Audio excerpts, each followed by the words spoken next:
Welcome back to the Chess Geek channel. Today we are looking at three really cool, quick, and deadly chess traps that you can play as black against e4. Now I'm going to cover all of my bases looking at e4, e5, and the Italian, e4, e5, Ruy Lopez, and we're going to also throw in a Sicilian trap because those are the most common three variations that white can play. So let's begin with e4, e5, and let's look at the Italian with bishop to c4. One of my favorite traps here is knight d4. It's one of the earliest traps that I learned about, and the whole point is white seems to be winning a free pawn in the center. But when they take this pawn, we now send out our queen to g5, hitting the knight, hitting the pawn. So after knight takes f7, we take on g2, and there's a beautiful mate here after rook to f1. We give a check. They can't block like this because the knight can take. So they'll block with the bishop most likely, but this is actually even worse as it turns out because it allows mate in 1. Now, going back, they definitely can just take with the bishop, but we are still better here after king to e7 or d8. Both are fine. Their knight is still attack. The knight is the only defender of the bishop, so their pieces are very loose, and their best move is to castle here, but of course this is insufficient. After something like castles, we can take on e5, and let's say they take the knight on g8, we're up a piece, and therefore have great winning chances, and we've totally seized the initiative, and we are much better. So that was trap 1. Moving on to trap number 2, we are looking at the Ruy Lopez as hinted upon earlier, which is e4, e5, knight to f3, knight to c6, and now instead of bishop c4, the Italian, bishop to b5. Now, black has tried a ton of different setups against the Ruy Lopez. a6 is common here, but we're going to look at the Berlin with knight to f6, which is super popular and super common at the top level. Now, white plays d3 many times in these sort of positions. White's general plan is to develop the bishop and then play c3 and later strike with d4. Now, as black, there's, again, a number of different setups at our fingertips. Bishop to c5 has been tried at the top level. a6 has been tried. a6 typically you play previously, you play here a6 and later maybe knight f6, but that most likely will just transpose. So a6 has been tried.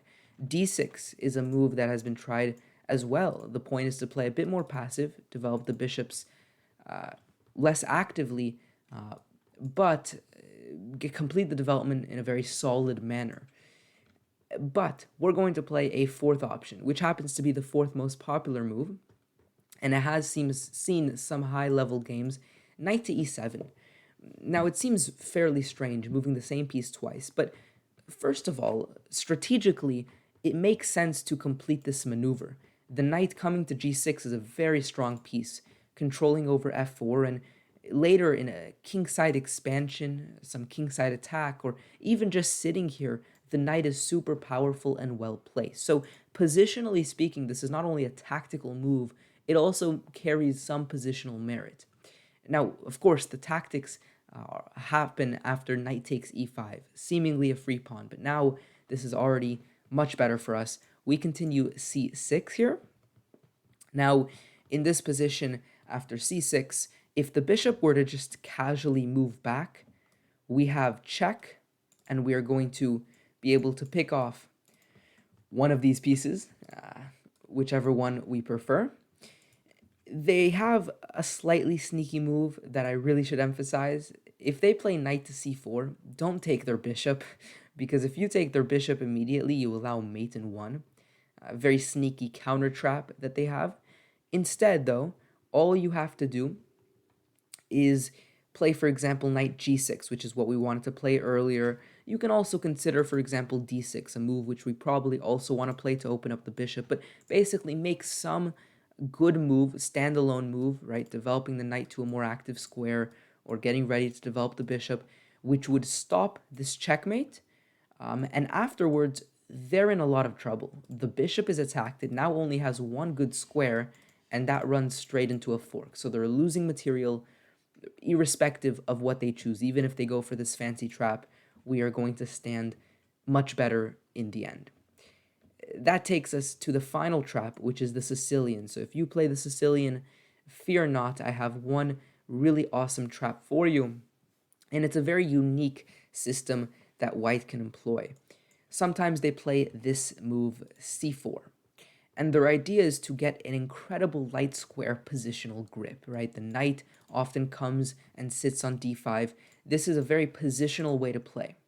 But they do forfeit some control. Of course, d4 is very obvious, but as you will see, also d3 happens to be very weak because it's no longer defended, and we want to take advantage of this as quickly as possible. The reason I did pick also this is because otherwise, white can go into a number of different systems. They can play knight f3, they can play the Alapin, they can play the Smith-Morra Gambit, all sorts of stuff. Additionally, we have a ton of options. We have the dragon, the Najdorf, all these setups as well. And so to make it sort of distant from all of the theory, what if white throws at you this move here? I want you to have some good tactical sense of what is going on. So we're going to continue by simply developing. Knight c6, couldn't get more natural than that. Knight to e2.